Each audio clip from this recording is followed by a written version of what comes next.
Good morning, everyone. Welcome to GEMS. Let's start today's session. Today's disclaimer is firstly we discuss about some current affairs, then some revision, and at last question. Okay, let's move to the news. News is Bay of Bengal is warmer by 2 degree. Why it is so?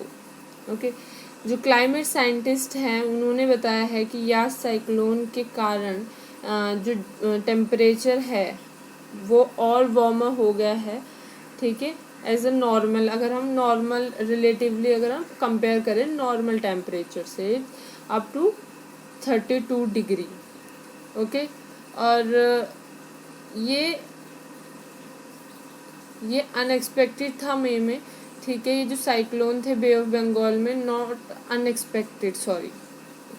Okay, क्योंकि most of cyclones अकर इन मई। ये कोई unexpected cyclone नहीं था, ये expected था। ये cyclone की जो कंडीशंस होती हैं वो क्यों होती, कैसे बनता है, उसके लिए आइडियल कंडीशंस क्या होती हैं। First one is warm air. Okay, first one is warm air temperature. Due to the warm temperature in air, there will occur low pressure. Okay, low pressure बनेगा warm से, warm air से। फिर यहाँ पे एक कंडीशन और चाहिए, क्रियोलिस effect. ठीक है, क्रियोलिस फोर्स क्या होता है? This is our earth, this is northern hemisphere, this is southern hemisphere. अब जो क्रियोलिस फोर्स है ये यहाँ पे सेंटर में है, एज्यूम दैट। ओके, तो ये it will tends to right ward in northern hemisphere, but if you talk about southern hemisphere it will tends in left ward. Okay, तो this is our Coriolis force. Coriolis force बहुत ही important role play करता है cyclone के लिए। Okay, let's understand some cyclones. हम इस साल का दूसरा साइक्लोन कौन सा आया है? याश। ओके, और most of you already know the Yash name is given by Oman. Okay, and Oman के थ्रू दिया गया है। और 2019 में एक आया था फनी साइक्लोन। ठीक है, ये एक्सट्रीमली सीवियर साइक्लोन था। ओके, ज़्यादा इसने डैमेज नहीं किया, और ज़्यादा इसने अगर डैमेज किया भी तो ये उड़ीसा साइड में किया है इसने। और अगर हम बात करें अम्फान की, हम यहाँ पे अम्फान साइक्लोन की बात करें तो ये आया था 2000 में। इसने बहुत ही ज़्यादा डैमेज किया था वेस्ट बंगाल में। अम्फान आया था और इसने ज़्यादा डैमेज किया था वेस्ट बंगाल में। Okay, now this is the, और एक सबसे पहले साइक्लोन आया था ताउते cyclone which named by Myanmar. Okay, let's move to the further. Now the question is 17+ cooperation forum. Okay, लिथोपिया ने अभी इस फोरम में क्या किया है? ये फोरम क्यों न्यूज़ में है? क्योंकि लिथोपिया ने इससे क्विट कर दिया है चाइना 17+1 कॉपरेशन फोरम से। ठीक है, लिथोपिया कहाँ का है, कहाँ पर है? ईस्टर्न यूरोप में स्टेट करता है। ठीक है, और अगर हम बात करें कि 17+ कॉपरेशन फोरम क्या है, ये लीड करा जाता है चाइना के थ्रू। चाइना का इनिशिएटिव है। 2012 में स्टार्ट हुआ था। ठीक है, और यहाँ पे है CEE कंट्रीज़। CEE कंट्रीज़ में कौन क्या है, फुल फॉर्म क्या है? Central and eastern European members. ठीक है, कंट्री होती है, मेंबर्स हैं। और जो 1+ है that's mean it's China. Okay, तो यहाँ पे क्या सिचुएशन है? लिथोपिया ने एक बहुत ही स्ट्रॉन्ग स्टेटमेंट दिया है कि ये चाइना स्पाइंग एक्टिविटीज़ भी कर रहा है इस कॉपरेशन के साथ। चाइना ने क्या बोला कि this is a economic pact, economy को हम अपनी स्ट्रॉन्ग बनाएंगे, ठीक है। इकोनॉमी को स्ट्रॉन्ग बनाने के लिए उन्होंने ये किया है, वो क्या कर रहा है चाइना, ये इंफ्रास्ट्रक्चर पे इन्वेस्ट कर रहा है, ठीक है, डिफरेंट ट्रेड्स में इन्वेस्ट कर रहा है। तो चाइना बेसिकली ईस्टर्न यूरोप में ज़्यादा इन्वेस्ट कर रहा है ताकि वो अपना कंट्रोल एज अ कंट्रोल वो बना सके, लाइक अपना कंट्रोल बना सके वो। तो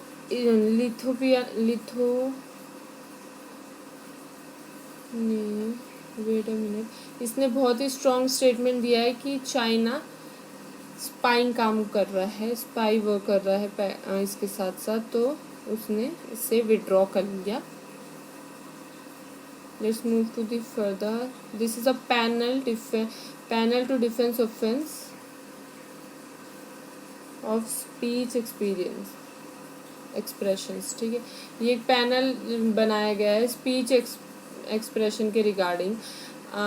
ये जो आईपीसी का जो सेक्शंस थे ये ब्रिटिशर्स के थ्रू बनाए गए थे, तो उन्होंने कोई भी ऐसा पैनल नहीं बनाया था जो हेट स्पीच को टारगेट करे, ठीक है। तो यहाँ पे यूनियन हाउस मिनिस्टर्स ने क्या किया, उन्होंने सजेस्ट किया है कि हेट स्पीच को टारगेट करने वालों के लिए एक आईपीसी सेक्शन बनाएंगे, पर ये अब lots of people against him against to this law, because वो बोल रहे हैं कि हमारे आर्टिकल 19 का हमारा छीना जा रहा है, ठीक है। तो उन आर्टिकल 19 के अंदर क्या है, उसके अंदर ये है कि freedom of speech, right, freedom of speech को ये छीन रहा है हमारी, तो इसके लिए इसको अपोज किया जा रहा है। और बट आर्टिकल 19(2) में ये भी बोला गया है कि रीजनल रिस्ट्रिक्शंस भी होंगी कुछ, तो वो रीजनल रिस्ट्रिक्शन वो डिसाइड करेंगे। And next news is FB will comply with the new IT rules, ठीक है। एग्री कर लिया है फेसबुक ने कि वो जो न्यू रूल्स हैं उनके साथ वर्क करेगा। ये न्यू रूल्स पहले थे द इंफॉर्मेशन टेक्नोलॉजी रूल्स 2011 के अंदर आते थे, अब 2021 के अंदर आएंगे। ये 2011 में भी ये रूल्स एडवाइजरी किए थे, बट अब इसको 2021 में इस्टेब्लिश किया गया है। इन लॉ के अंदर है क्या, ये बहुत ही क्योस मचा रहे हैं। ये लॉ है, इसके अंदर सम इंफॉर्मेशन है कि जो ये सोशल मीडिया प्लेटफॉर्म्स है, कम्युनिकेशन प्लेटफॉर्म्स हैं, ये अपने यूज़र्स को प्रॉपर इंफॉर्मेशन प्राइवेसी के बारे में, प्रॉपर टर्म एंड कंडीशंस के बारे में उनको इन्फॉर्म करेंगे। This is the good, okay. हमको अपनी टर्म एंड कंडीशंस के बारे में पता होना चाहिए। और सेकंड थिंग कि अगर इन केस कि कोई भी चीज़ गवर्नमेंट को या फिर कोर्ट को अनलॉफुल लगेगी, तो 36 आवर्स के अंदर उनको वो इंफॉर्मेशन को ब्लॉक करना पड़ेगा, उसका एक्सेस, समझ रहे हो आप, उसका एक्सेस ब्लॉक करना पड़ेगा। ये थोड़ा गलत हो गया यहाँ पे कि यहाँ पे इसलिए लोग बोल रहे हैं कि हमारे जो स्पीच का है, राइट ऑफ स्पीच, उसको यहाँ पे छीना जा रहा है, ठीक है। और अगर कोई पर्सन अपनी प्रोफाइल को डिलीट करता है, ठीक है, तो 180 डेज तक उसका जो रिकॉर्ड है सारी प्रोफाइल का वो कैंसिल नहीं किया जाएगा, वो विड्रॉ नहीं किया जाएगा, वो रजिस्टर ही रहेगा। This kind of term and condition provide by the government. And यहाँ पे एक और बात बोली गई कि जो एंड टू एंड इंस्क्रिप्शन होता है व्हाट्सएप पे, as you guys already know, वहाँ पे एंड टू एंड इंस्क्रिप्शन होता है, वो हटा दिया जाएगा। और अगर गवर्नमेंट को अगर कोई पर्सन एक न्यूज़ को शेयर कर रहा है वो अनलॉफुल है, और गवर्नमेंट को उसकी इंक्वायरी करनी है कि वो कहाँ से, गवर्नमेंट या कोर्ट को कहाँ से आई वो न्यूज़, तो वो उस पर्सन का पूरा डिटेल निकाल सकता है कि सबसे पहले वो न्यूज़ किसने शेयर की। और इसमें राइट टू प्राइवेसी का भी के अगेंस्ट है ये, और जिससे जिसका पीपल बहुत ज़्यादा अगेंस्ट है, क्योंकि ये इनकी राइट टू प्राइवेसी को छीन रहा है।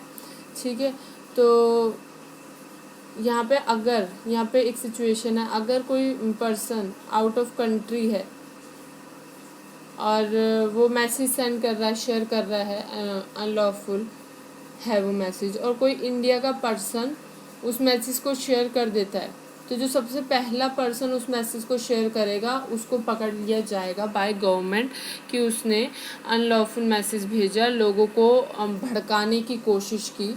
क्योंकि सोशल मीडिया प्लेटफॉर्म अब बहुत ही ज़्यादा इंक्रीज़ हो गया है, almost 50 lakh crore person social media पे अपना अकाउंट बना चुके हैं, तो इससे बहुत फ़र्क पड़ता है गवर्नमेंट को। तो उन्होंने इस टाइप का लॉ निकाला है जिसमें राइट टू प्राइवेसी छीनी जा रही है और लोग इसका अपोज कर रहे हैं। Let's move to the further, this is the news. WHO ने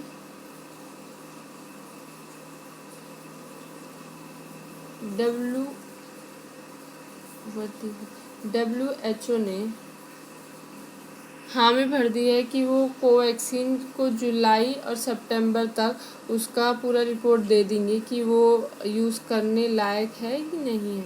ठीक है, some is it agree submitted an application to the WHO seeking emergency use relating for the vaccination. मतलब जो कोवैक्सीन है उसको WHO ने हाँ नहीं किया है।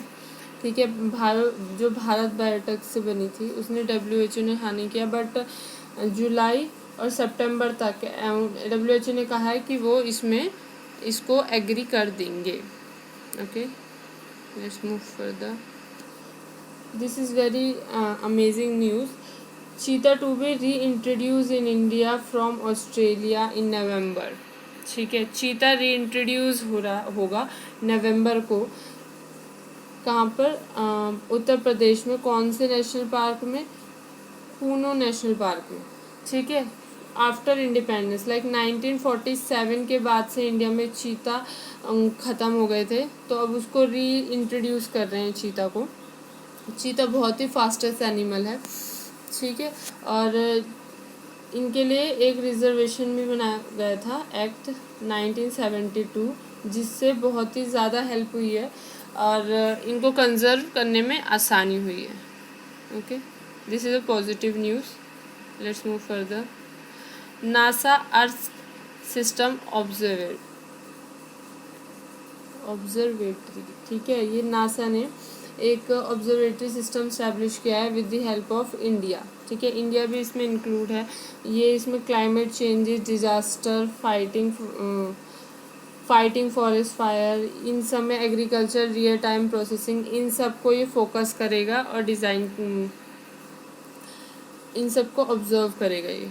ठीक है, कि इनमें क्या इम्प्रूवमेंट कर सकते हैं, क्या हो सकता है, डिज़ास्टर कब आ सकता है, इन सब में ऑब्जर्व करेंगे satellite. Okay, let's next news is, यहाँ पे पहली न्यूज़ है national mission on use of biomass of coil based thermal power plants. इसमें क्या है कि जो पराली होते हैं, स्टेबल होता है, जो स्टेबल बर्निंग होती है, जो उससे इंडिया दिल्ली है जो बहुत ही इफ़ेक्ट करती है। तो गवर्नमेंट ने क्या मिशन स्टार्ट किया है कि स्टेबल बर्निंग से वो न्यूक्लियर थर्मल पावर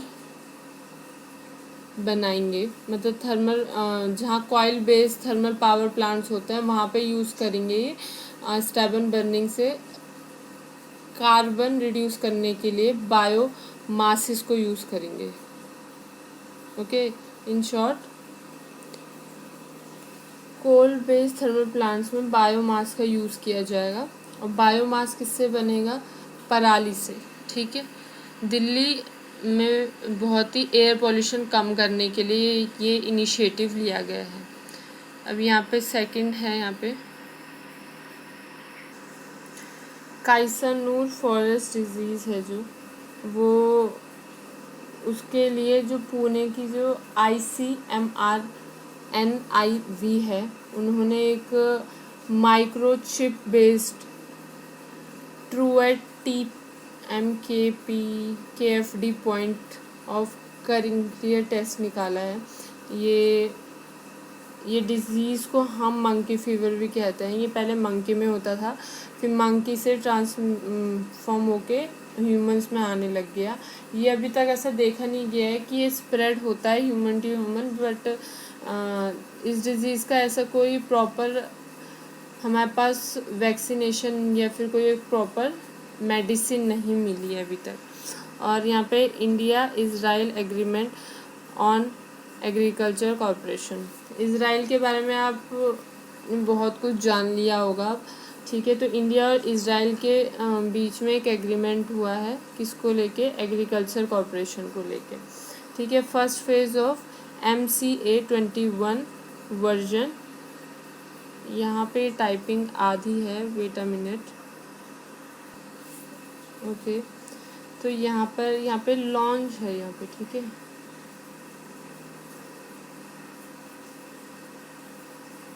लॉन्च्ड है यहाँ पे। ठीक है, यहाँ पर 330O, इसको प्लीज़ सही कर लेना, 30O लॉन्च्ड। ठीक है, ये है ये। अब फर्स्ट फेज़ इसने लॉन्च कर दिया। ये एक वेबसाइट है। ठीक है, ministry of state and for finance and corporate affairs launch किया है ये। और इसकी जो फुल फॉर्म है MCA की, मिनिस्ट्री ऑफ कॉर्पोरेट अफेयर्स इसकी फुल फॉर्म है। ठीक है, ये क्यों कर दिया, ये मोर यूज़र फ्रेंडली बना दिया गया है, जिससे आराम से लोग फीडबैक दे सकें, वेबसाइट में आराम से विज़िट कर सकें, उनको सब कुछ समझ में आ सके। ठीक है, नेक्स्ट न्यूज़ है, Uttarakhand government announce chief minister वात्सल्य योजना। ठीक है, ये बहुत ही बढ़िया इनिशिएटिव लिया गया है उत्तराखंड गवर्नमेंट के द्वारा। उत्तराखंड गवर्नमेंट ने क्या किया है कि वात्सल्य योजना स्टार्ट किया उन्होंने। इसके अंदर जो कोविड पेशेंट थे, जिनके बच्चों के पेरेंट्स कोविड की वजह से मर गए हैं, मदर फादर दोनों, उनकी स्टडी को ये आगे फोकस फर्दर इसको इन्वेस्ट करेंगे और कुछ परसेंट वो उनको इनिशिएटिव देंगे जॉब्स में भी, कि आगे वो जॉब कर सके। और ये बहुत ही, अगर ये अच्छे से फॉलो होता है तो ये बहुत ही बढ़िया इन्होंने योजना बनाई है। ठीक है, Microsoft to retire Internet Explorer 2022 Internet Explorer को माइक्रोसॉफ्ट रिटायर कर देगा 2022 में। इसके जगह ये लाएगा Microsoft Edge. Okay, Microsoft Edge लेके आएगा उसकी जगह। अब यहाँ recycling carbon technique by Bangalore startup receives TDB national award 2020। यहाँ पे TDB को मतलब कार्बन टेक्निलॉजी को by Bangalore setup receive TDP, Bangalore के जो सेटअप है वो TDP नेशनल अवार्ड मिला है। ठीक है, यहाँ पे रिवीजन की बारी आ गई। चीता को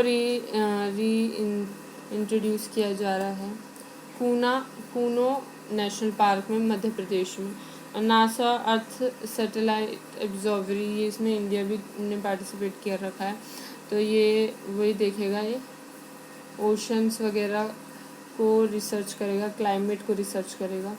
ठीक है, फेसबुक ने IT रूल्स जो बहुत ही अभी न्यूज़ में हैं उनको हामी भर दिया, उनको अलाउ कर दिया है। और WHO ने कोविड-19 के लिए जो नूड मतलब हाँ सर हिलाएंगे वो जून जुलाई तक वो उसके बारे में कोवैक्सीन के बारे में इंफॉर्मेशन दे देंगे जो भारत बायोटेक ने बनाई है। अभी तक WHO ने कोई अप्रूवल नहीं दिया था कोवैक्सीन के लिए, बट अभी भी नहीं दिया है, बट जुलाई सितंबर तक वो इसके अप्रूवल दे सकते हैं। Panel to define offensive speech and expression. यहाँ पे तो बोला गया है कि ये हमारी प्राइवेसी को इफेक्ट कर रहे हैं अंडर दिस लॉ, ठीक है। और यहाँ पे बोला गया है right to freedom of speech का हमको प्रॉब्लम आ रही है, क्योंकि ये इन दोनों आर्टिकल में मैं फंडामेंटल राइट्स को इफेक्ट हो रहा है। तो इसमें तो हो रहा है राइट टू प्राइवेसी और इसमें हो रहा है राइट टू फ्रीडम, ठीक है। 17+1 कॉपरेशन फेरन जिसमें लिथुआनिया ने इससे एग्जिट ले लिया है। और यहाँ पे 2 डिग्री क्यों होता है मैंने पूरा इसको एक्सप्लेन कर दिया था। Let's move further, it's time question, ठीक है। Recently Israel and India has signed a 3-year work program agreement for development in this which sector? Information technique, agriculture, defense or renewable energy? Easily read, this is agriculture, okay. Thanks for watching, hope you like it.